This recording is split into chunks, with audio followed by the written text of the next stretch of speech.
Olá, boa tarde, eu sou Rodrigues Martins e começando aqui nosso café da tarde, nosso café direito. Vou passar meu cafezinho aqui agora, vamos lá, e vou servi-lo aqui para a gente começar a bater nosso papo da tarde aqui. E hoje eu quero falar com vocês de um tema que diz respeito à nossa Escola Confucionista do Brasil, Escola Confucionista de Líderes e Escola Confucionista do Direito. E esse tema diz respeito à nossa 27ª aula da escola, que trata da questão, da relação entre confucionismo e teoria do caos, né? Nossa Senhora, o que está querendo ser dito com isso aí? Bom, pessoal, para quem não conhece ainda, né, o nosso trabalho aqui nesse espaço, até vou tirar a nossa cafeteirinha daqui para vocês poderem ver melhor.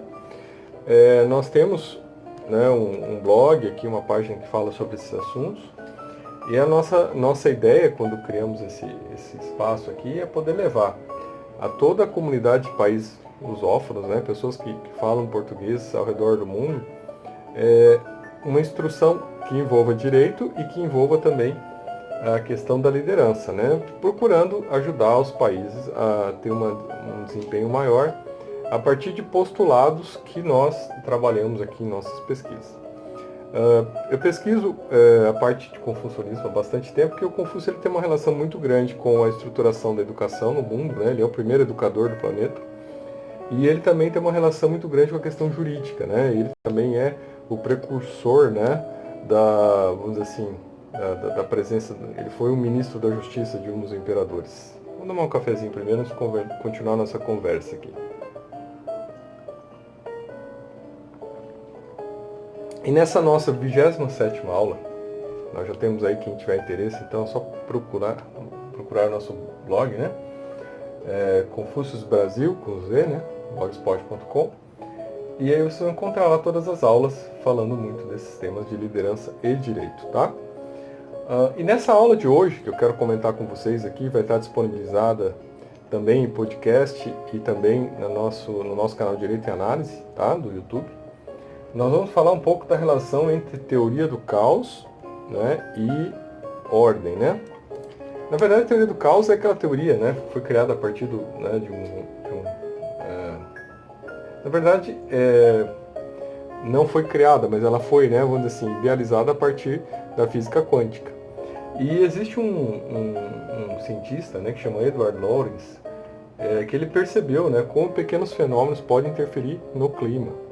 E a partir daí que surgiu aquela célebre frase, né? O bater das asas de uma borboleta pode provocar tempestades do outro lado do planeta. Pois bem, quando nós falamos sobre esse assunto, né? E o tema já vem, né? Teoria do caos.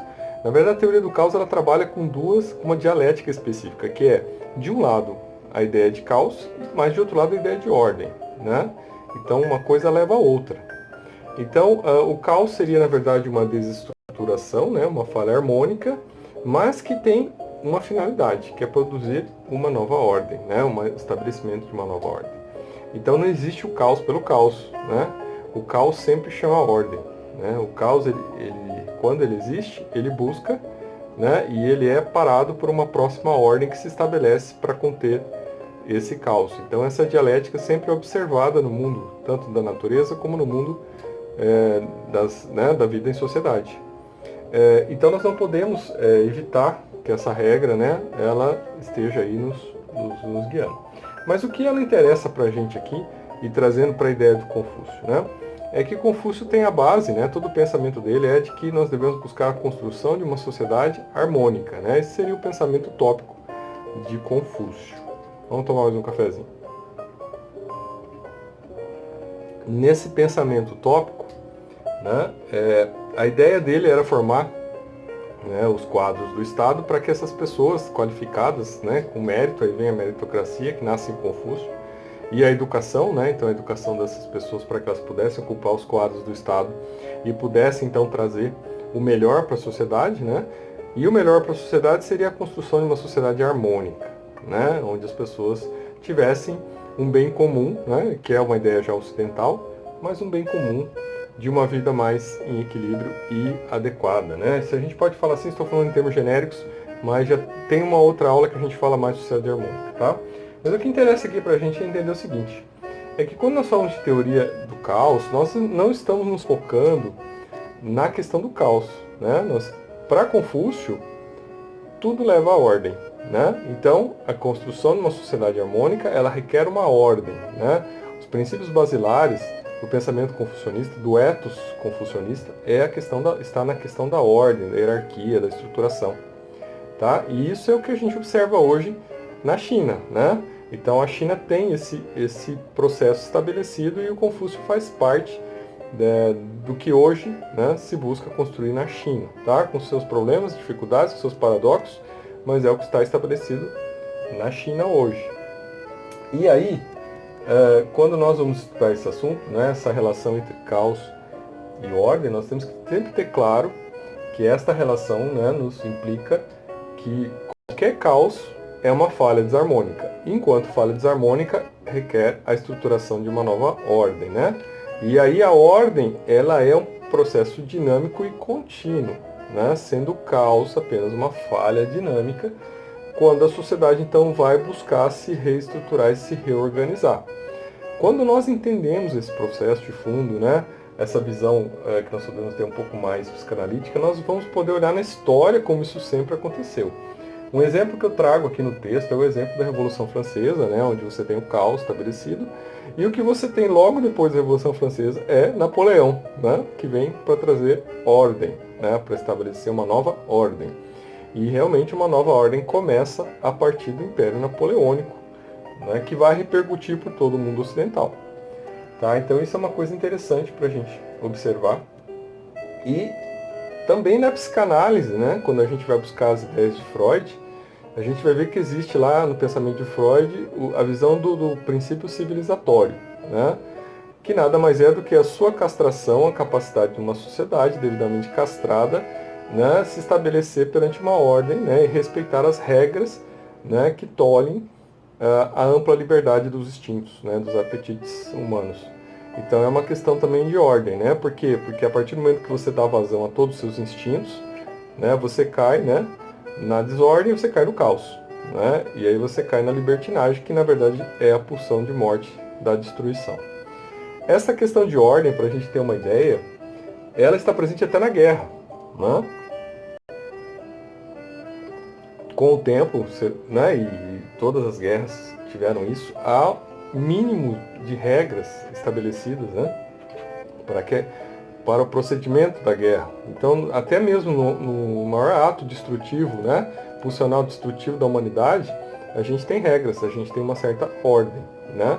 Então, isso é tudo para a gente entender como funciona o processo e para entender que a questão da ordem, né, não é uma questão impositiva, mas é uma questão de estruturação da vida, né?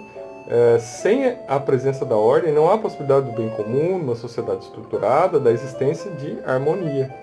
E por isso que ela é tão importante. A gente até vai ter na próxima aula, nós vamos discutir um pouco sobre o pensamento de Boaventura de Souza Santos, que vai trazer a ordem como um dos pilares que sustenta a sociedade, que é necessário, né, que tenha sua existência. O pilar da ordem, ele é expresso pelo direito, né? Quando a gente fala direito, quando a gente fala jurisdição, a gente está falando do pilar da ordem, que é o pilar essencial, né, que fundamenta até a própria existência do Estado, né? Uma das funções do Estado, então, é realizar e promover a paz, né, a intercompreensão, a vida em sociedade em equilíbrio. Então aí a gente vai vendo a importância do pensamento confucionista, né? E para entender que, na verdade, todo caos é uma desordem, né? A gente não pode nos fixarmos, né, no caos e entender que não tem um processo de ordem. Então, quando a gente pega lá o filme do Coringa, né, a gente vê lá que no final acontece todo aquele caos, né? O que viria a seguir, né? Um caos estabelecido? Viria a ordem, né? Viria uma ordem marcial ali para colocar as coisas nos seus lugares. Aquilo não permaneceria. Até porque, em algum momento, né, todo o conjunto da sociedade vai demandar e alguém vai assumir esse processo de estabelecer a ordem, né? Nem que seja o Batman. Mas isso vai acontecer. Então a gente tem que entender como isso funciona. Daí a importância da gente entender o pensamento confucionista, da base do pensamento confucionista, para que nós percebamos o seguinte, que a fundamentação de uma sociedade harmônica, né? E aí veja, nós estamos falando de harmonia social, né? De uma sociedade que permita às pessoas autorrealização, mais um equilíbrio, paz, né? Um conforto existencial. Ela vem dentro dessa esteira, né? De estabelecimento de ordem. A gente não foge desse assunto, tá? Então, por isso que todos nós temos que ter ciência da importância do direito, né? Na construção dessa sociedade harmônica, né? E da parte jurisdicional do Estado na construção dessa sociedade harmônica. E sempre entender que o caminho pelo caos, né, ele sempre leva a uma outra ordem. Né? Não existe um caos emancipatório, né? O caos não emancipa, né? Na verdade, é a ordem que emancipa a partir do momento que ela permite, né, que as pessoas possam se realizar de maneira pacífica, ampla, né, conservando aquilo que elas têm, né, e tendo espaço para sua realização existencial. Né? Se a pessoa não tem espaço para sua realização existencial, aquele não é um processo, né, de sustentabilidade, né? Não é um processo de harmonia. Né? Então, se pegar um local que está em guerra, não tem como aquilo prosperar, não tem como aquilo progredir. Né? Então, esse é um fato que a gente tem que trabalhar e que está dentro do pensamento confucionista. Né? E daí, por mais que a gente tenha, né, nossas críticas ao que acontece hoje na China, a gente vai ver que muito do que se busca lá é o estabelecimento de uma sociedade harmônica. É um processo disruptivo? É um processo com todas as suas falhas? Mas é um processo que tem de fundamento o pensamento confucionista. Como isso virá, como isso se estruturará para frente, se isso é uma distopia, né, ou se caminha para um processo utópico, esse é o nosso papel, né, enquanto copassageiros desse momento histórico, de colaborarmos para que possamos chegar ao meio termo. E aí volta, né, a questão do Confúcio, né, o caminho do meio, que é o caminho do equilíbrio. Né, nem ao que está acontecendo hoje na China, nem ao que acontece hoje no Brasil. Né, porque aí a gente não tem um caminho do meio, a gente precisa chegar num caminho de equilíbrio, mas esse caminho de equilíbrio pressupõe a existência de ordem. Né? Não vai haver um caminho de equilíbrio sem uma ordem estabelecida. Né? Então, todos os propagadores do caos, na verdade, eles atuam porque a ordem não é estabelecida. E veja, até nos processos revolucionários, quando você vai acompanhar, né, processos revolucionários, você vai ver que existe uma coisa que chama fase de depuração, que é a fase seguinte ao processo revolucionário. Quer dizer, é o momento em que aqueles que promovem o caos não são mais úteis e devem ser eliminados, devem ser afastados. Então, isso é uma coisa que tem que ser entendida, né? Porque a partir de um segundo passo, né, em qualquer processo revolucionário é você ter apoio da maioria. E quando você tem apoio da maioria, você tem que eliminar aqueles que incomodam, né? Aqueles que ficaram e que fizeram todo, né, a disrupção. Então, esses daí não são mais interessantes. Então, por isso tudo, nós temos que ter muita, né, um ethos, uma visão de ethos de mundo muito grande, né, para incentivarmos sempre o caminho do meio, para incentivarmos sempre as melhores posturas, né, para permitirmos a emancipação das pessoas, mas de uma forma de realização que não implique em destruição, né? Porque ela não faz sentido dentro desta estruturação de sociedade harmônica, que é aquela que vem se apresentando, né, hoje como um caminho, né, que disputa espaço, né, com a visão ocidental. Né? Então, se a gente olhar, a China, ela vem com essa proposta de, né, ser o grande líder do planeta, de ser o Tunguo, né, o centro do mundo.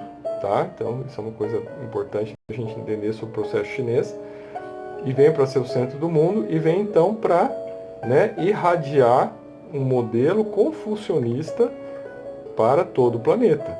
Então, se nós estamos aí, né, nós aqui periféricos, observando esse movimento, né, nós temos que entender que nós estamos dentro, né, de um caminho que trabalha com uma visão ocidental de liberdade, né, de direitos humanos, de democracia, e por outro lado temos um caminho onde a ordem, né, vem para sacrificar parte dos direitos, parte da liberdade, em prol de uma sociedade que seja harmônica, né, em prol de uma construção que atenda à harmonia no nível maior, né.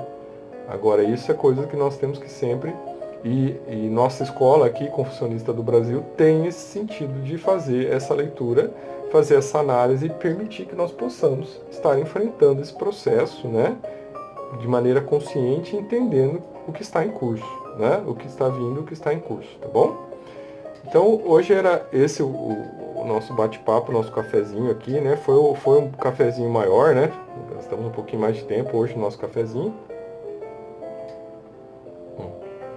Mas eu acho importante que a gente consiga ter um pouco mais de aprofundamento sobre esses assuntos. Então, selando o assunto, a gente vê que a questão da teoria do caos, na verdade, não é uma teoria do caos, é uma teoria da ordem, né? Porque o caos é só uma falha desarmônica e a todo caos vem uma nova ordem. Então, a ordem é que se mantém no tempo, né? Em todas as espécies, não só humanas, mas a ordem é que se mantém no tempo. Né? O que não se mantém no tempo é o caos. Né? O caos ele é pontual e quando ele ocorre já vem algo que o segue, que é a reestruturação, né, do processo. Tá bom, pessoal?